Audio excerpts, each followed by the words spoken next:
നമസ്കാരം. റിവേഴ്സ് റിമിറ്റൻസിനെ കുറിച്ച് നമ്മളുടെ മുഖ്യമന്ത്രി ശ്രീ വി ഡി സതീശന്റെ നമ്മളെ ത്രസിപ്പിച്ചു കളയുന്ന ഒരു പ്രസംഗം, ആ പ്രസംഗം ഒന്ന് കേട്ടതിന് ശേഷം വേണം ബാക്കിയുള്ള കാര്യത്തിലേക്ക് കടക്കാൻ എന്നെനിക്ക് തോന്നുന്നു. എന്താണ് റിവേഴ്സ് റെമിറ്റൻസ് എന്നുൾപ്പെടെയുള്ള കാര്യങ്ങളെക്കുറിച്ച് നമ്മൾ കൃത്യമായിട്ട് വിശദീകരിക്കേണ്ടതായിട്ടുണ്ട്. എന്റെ കയ്യിൽ നിന്നും നിങ്ങളുടെ കയ്യിലേക്കും, നിങ്ങളുടെ കയ്യിൽ നിന്നും മൂന്നാമന്റെ കയ്യിലേക്കും, മറ്റുള്ളവരുടെ കയ്യിലേക്കും കൈമാറ്റം ചെയ്യപ്പെടേണ്ട ഒരു വിനിമയ മാധ്യമമാണ് കറൻസി. ആ കറൻസി ഇല്ലാതായാലോ ലിക്വിഡിറ്റി ക്രഞ്ചാണ്. ആക്ടിവിറ്റി ഇല്ലാതാവും. ആക്ടിവിറ്റികൾ കുറഞ്ഞാൽ ഈ പൈസയുടെ സർക്കുലേഷൻ കുറയും. നമ്മൾ ഈ റെമിറ്റൻസ് എക്കോണമിയെ പറ്റി നമ്മൾ എപ്പോഴും പറയാറുണ്ട്, അവിടെ നിന്ന് ഇങ്ങോട്ട് അയക്കുന്ന പണം. നമ്മൾ കേരളം ഇതുവരെ ഞങ്ങൾ പരിശോധിക്കാൻ പോവാണ്. റിവേഴ്സ് റെമിറ്റൻസ് ഉണ്ട് കേരളത്തിൽ. അത്ഭുതപ്പെടുത്തുന്ന തരത്തിൽ 4 മില്യനും 5 മില്യനും ഇടയിൽ, 40 ലക്ഷത്തിനും 50 ലക്ഷത്തിനും ഇടയിൽ ആളുകൾ വിവിധ സംസ്ഥാനങ്ങളിൽ നിന്ന്, ഇതര സംസ്ഥാനങ്ങളിൽ നിന്നൂടെ ജോലി ചെയ്യുന്നുണ്ട്. സർ, അവര് ആഴ്ചയിൽ ഒരു ദിവസം അവർക്ക് കൂലി കിട്ടുന്നത് ശനിയാഴ്ച. വളരെ കുറച്ച് പൈസയാണ് സ്പെൻഡ് ചെയ്യുന്നത്. ഞാൻ പറഞ്ഞത് മദ്യപിക്കുന്നതിന്റെ പൈസ മാത്രമാണ് കാര്യമായിട്ട് സർക്കാരിലേക്ക് വരുന്നത്. അത് കുറച്ച് പെർസെന്റേജ് ആണ് അവരില്. ബാക്കിയുള്ളത് അവര് വളരെ ചെലവ് ചുരുക്കിയാണ് ജീവിക്കുന്നത്. അവര് ഗോതമ്പ് പൊടിയും ഉള്ളിയും സവാള പിന്നെ ദാലുമാണ്, പരിപ്പുമാണ് അവർ വാങ്ങിക്കുന്നത്. അറിയാലോ, പെരുമ്പാവൂർ MLA കൃത്യമായിട്ട് വളരെ കുറച്ച് പൈസ സ്പെൻഡ് ചെയ്യും. അവര് നേരത്തെ തിങ്കളാഴ്ച രാവിലെയാണ് അവര് പണം അങ്ങോട്ട് അയച്ചിരുന്നത്. ഇപ്പൊ അവര് ഗൂഗിൾ പേയില് ശനിയാഴ്ച പേയ്മെന്റ് കിട്ടിയാൽ ഉടനെ ഗൂഗിൾ പേയില് അവർ ഈ പൈസ അയക്കുകയാണ്. സർ, റിവേഴ്സ് റെമിറ്റൻസ് ആയി. അതായത് ഞാനൊരു ഉദാഹരണം പറയാം. ഒരു 15 കൊല്ലം മുമ്പ് കൊച്ചി നഗരത്തിൽ ഒരു 100 കോടി രൂപയുടെ കെട്ടിടം പണിതാൽ, അല്ലെങ്കിൽ തിരുവനന്തപുരത്ത് 100 കോടി രൂപയുടെ ഒരു കെട്ടിടം പണിതാൽ അതിൽ 40 മുതൽ 50% വരെ പണം ലേബർ ചാർജായി ഈ തിരുവനന്തപുരം നഗരത്തിലും സമീപ പ്രദേശത്തുമുള്ള തൊഴിലാളികളുടെ വീട്ടിലേക്ക് എത്തുമായിരുന്നോ? 40-50 കോടി, 40% to 50% ലേബർ ചാർജ്. ഇപ്പൊ ആ പണം എങ്ങോട്ടാ പോകുന്നത്? ഒറ്റയാളില്ലല്ലോ നമ്മുടെ ആരും. എല്ലാം ഇതര സംസ്ഥാനങ്ങളിൽ വരുന്ന ജീവനക്കാരാണ്. ഈ പറയുന്ന ഈ തിരുവനന്തപുരത്തും അല്ലെങ്കിൽ കൊച്ചിയിലും കേരളത്തിലും സർക്കുലേറ്റ് ചെയ്യപ്പെടേണ്ട പൈസയാണ് റിവേഴ്സ് റെമിറ്റൻസ് ആയിട്ട് ഇതര സംസ്ഥാനങ്ങളിലേക്ക് പോകുന്നത്. നമ്മുടെ ഇക്കോണമിയുടെ അടിത്തറ മാന്താണ്. നമുക്ക് എന്ത് ചെയ്യാൻ പറ്റും? അതിനെ മറികടക്കാൻ പറ്റും? അവരെല്ലാം പറഞ്ഞുവിടാൻ പറ്റുമോ? പറഞ്ഞുവിടാൻ പറ്റില്ല. ഇവിടെയുള്ള ആളുകൾ വന്ന് ആ ജോലി ചെയ്യോ? ജോലി ചെയ്യില്ല. അതൊരു സിറ്റുവേഷനാണ്. റെമിറ്റൻസിനെ കുറിച്ച് നമ്മൾ അഭിമാനിക്കുകയും കോളർ പൊക്കി കാണിക്കുകയും ചെയ്യുന്ന അതേ അവസരത്തിൽ അപകടകരമായ ഇക്കോണമിയെ അപകടകരമായി അതിന്റെ അടിത്തറ മാന്താൻ പറ്റുന്ന തരത്തിലുള്ള ഒരു റിവേഴ്സ് റെമിറ്റൻസ് ഉണ്ട്. ഈ ഗവൺമെന്റ് അത് വിശദമായി പഠിച്ചാൽ ഇക്കോണമിയെ എങ്ങനെയാണ് ബാധിച്ചിട്ടുള്ളത് നോക്കൂ. ഈ ഒരു വോയിസ് ക്ലിപ്പൊക്കെ കേട്ടിട്ട് കേരളത്തിലെ ഒരുപാട് മുഖ്യമന്ത്രി ആരാധകർ ഒരുപക്ഷെ കൈയടിച്ചേക്കാം. എന്നാൽ റെജിമോൻ കുട്ടപ്പൻ എന്ന് പറയുന്ന ഒരു പ്രമുഖ മാധ്യമ പ്രവർത്തകരാണ്. പല ദൃശ്യമാധ്യമങ്ങളിലും വന്ന് വളരെ നോളജബിൾ ആയിട്ടുള്ള ഒരുപാട് കാര്യങ്ങൾ പറയുന്ന ഒരു, നമുക്കെല്ലാവർക്കും ഏറെ ഇഷ്ടപ്പെട്ട ഒരു കഥാപാത്രമാണ് റെജിമോൻ കുട്ടപ്പൻ എന്ന് പറയുന്നത്. റെജിമോൻ കുട്ടപ്പൻ ഒരു കമന്റ് ഇട്ടിട്ടുണ്ട് അദ്ദേഹത്തിന്റെ ഫേസ്ബുക്കിൽ ഇതുമായി ബന്ധപ്പെട്ടിട്ട്. അദ്ദേഹം പറയുന്നത് എന്താണ് എന്ന് ചോദിച്ചു കഴിഞ്ഞാൽ, ഇത് ഒരു നെഗറ്റീവ് ടാഗിങ്ങോട് കൂടിയിട്ടാണ് അദ്ദേഹം പറഞ്ഞിരിക്കുന്നത്. സെനോഫോബിയ. ഇതിന്റെ അർത്ഥം എല്ലാവരും ഗൂഗിളിൽ സെർച്ച് ചെയ്തോളൂ, കണ്ടെത്തിക്കോളൂ. ഇനി ഞാനൊരു കാര്യം പറയട്ടെ. എന്താണ് റിവേഴ്സ് റെമിറ്റൻസ് എന്ന് പറഞ്ഞു കഴിഞ്ഞാൽ? റിവേഴ്സ് റെമിറ്റൻസ് എന്ന് പറഞ്ഞു കഴിഞ്ഞാൽ ഇന്ത്യയിൽ നിന്ന് ഒരു വിദ്യാർത്ഥിയോ അല്ലെങ്കിൽ ഒരു വ്യക്തിയോ വിദേശത്തേക്ക് പോവുകയും ഇന്ത്യയിൽ നിന്ന് അവരുടെ മാതാപിതാക്കളോ അല്ലെങ്കിൽ ഇന്ത്യയിലുള്ള അവരുടെ വീടൊക്കെ വിറ്റതിന് ശേഷം അത് അവർ ഏത് രാജ്യത്താണോ ഉള്ളത് ആ രാജ്യത്തേക്ക് കൊണ്ടുപോകുന്നതിനെയാണ് റിവേഴ്സ് റെമിറ്റൻസ് എന്ന് പറയുന്നത്. ഇന്ത്യ ഒരു ഫെഡറൽ സംവിധാനത്തിൽ ജീവിക്കുന്ന, ഇന്ത്യയുടേത് ഒരു ഫെഡറൽ സംവിധാനമാണ്.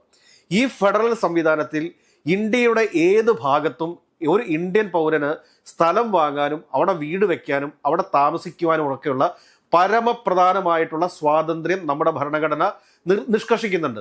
അങ്ങനെ നമ്മുടെ ഭരണഘടന നിഷ്കർഷിക്കുന്ന ഒരു അവസ്ഥയിലാണ് കേരളത്തിന്റെ മുഖ്യമന്ത്രിയായിട്ടുള്ള വി ഡി സതീശൻ പറയുന്നത് വലിയ രീതിയിൽ അന്യസംസ്ഥാന തൊഴിലാളികൾ നമ്മുടെ സംസ്ഥാനത്ത് നിന്നും പണം അവരുടെ വീടുകളിലേക്ക് അയക്കുന്നുവെന്ന്.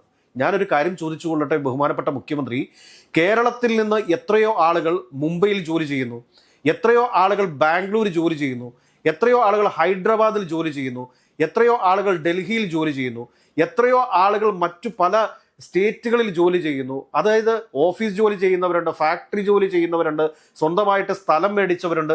അങ്ങനെ എത്ര ആളുകൾ. അപ്പോൾ അതാത് സംസ്ഥാനത്തെ മുഖ്യമന്ത്രിമാരൊക്കെ ഇതേ രീതിയിലുള്ള ഒരു സമീപനം സ്വീകരിച്ചു കഴിഞ്ഞാലത്തെ അവസ്ഥ എന്താണ്? അങ്ങ് എന്താണ് പറഞ്ഞു വെക്കുന്നത്? അങ്ങ് ഈ സംസ്ഥാനത്തെ എന്താണ് പഠിപ്പിക്കുന്നത്?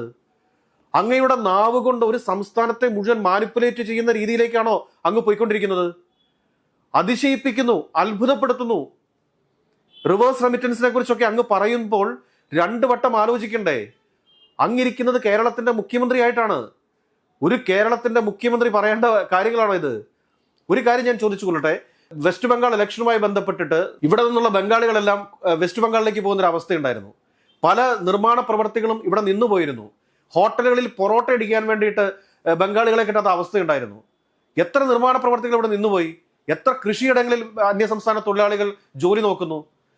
ഈ അന്യസംസ്ഥാന തൊഴിലാളികൾ അല്ലാതെ വേറെ ആരെയാണ് നമുക്കിപ്പോൾ പറമ്പിൽ പണിയെടുക്കാൻ വേണ്ടി കിട്ടുന്നത്? കൺസ്ട്രക്ഷൻ മേഖലയിൽ പണിയെടുക്കാൻ വേണ്ടി കിട്ടുന്നത്? അങ്ങ് എന്തുകൊണ്ടാണ് ഇത് മനസ്സിലാക്കാത്തത്? ഈ അന്യസംസ്ഥാന തൊഴിലാളികളില്ലാതെ എങ്ങനെ ഇവിടുത്തെ കാര്യങ്ങൾ മുമ്പോട്ട് പോകും? ഇവിടുത്തെ നിർമ്മിതികൾ മുമ്പോട്ട് പോകും?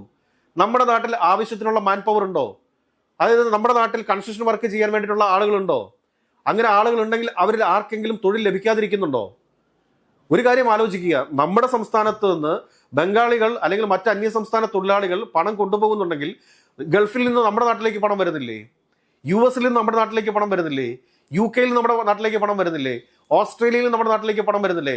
എത്ര രാജ്യങ്ങളിൽ നിന്ന് ഇന്ത്യയിലേക്ക് പണം വരുന്നു? എത്ര മറ്റ് സംസ്ഥാനങ്ങളിൽ നമ്മുടെ നാട്ടിലേക്ക് പണം വരുന്നു? നമ്മുടെ സഹോദരങ്ങളിൽ പല ആളുകളും മറ്റ് പല സംസ്ഥാനങ്ങളിൽ ജോലി ചെയ്യുന്നില്ലേ? അവര് നമുക്ക് പണം അയച്ചു തരാറില്ലേ? എല്ലാം ഒന്ന് ആലോചിച്ച് നോക്കൂ. റിവേഴ്സ് റെമിറ്റൻസ് എന്ന് പറഞ്ഞുകൊണ്ട് അന്യസംസ്ഥാന തൊഴിലാളികളെ അപമാനിക്കുക എന്ന് പറഞ്ഞു കഴിഞ്ഞാൽ അത് വലിയ കൊടും ക്രൂരതയാണ്. കൊടും ക്രൂരതയാണത്. ഒരു കാരണവശാലും സംസ്കാര സമ്പന്നരായിട്ടുള്ള ആളുകൾ താമസിക്കുന്ന കേരളം പോലെ ഒരു സംസ്ഥാനത്ത് നിന്നുകൊണ്ട് ആ സംസ്ഥാനത്തിന്റെ മുഖ്യമന്ത്രി ആയിരുന്നുകൊണ്ട് VD സതീശൻ എന്ന വ്യക്തി ഒരു തരത്തിലും പറയേണ്ടിയിരുന്ന ഒരു കാര്യമല്ല ഈ നിയമസഭയ്ക്കകത്ത് പറഞ്ഞിരിക്കുന്ന ഈ ഒരു കാര്യം. വളരെ ഗുരുതരമായിട്ടുള്ളൊരു കാര്യമാണ്.